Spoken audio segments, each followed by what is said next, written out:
శ్రీకాళహస్తి మహత్యంలో శివుని సాలీడు పాము ఏనుగును పూజించినట్లు పురాణ చరిత్ర ద్వారా తెలుస్తోంది.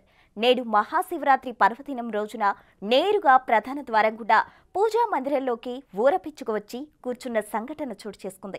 చాలా సమయం వరకు కదలకుండా శివధ్యానంలో ఉన్నట్లు పిచ్చుక కదలకుండా కూర్చుని ఉండడం మానవులే కాదు, పశు పక్షాదులు ముక్తి మార్గం కొరకు శివారాధన చేస్తాయి అనే భావన కలుగుతుంది. ఊరు పిచ్చుకలు ఇంటిలోకి వస్తేనే అదృష్టంగా భావిస్తారు. ఏకంగా పూజ గదిలోకి రావడం గొప్ప అదృష్టంగా భావిస్తున్నారు ఈ ఇంటి కుటుంబ సభ్యులు. మొత్తానికి ఈ కాలనీలో శివరాత్రి రోజు పిచ్చుక ఇంటి పూజా మందిరంలోకి రావడం ప్రత్యేక ఆకర్షణగా నిలిచింది.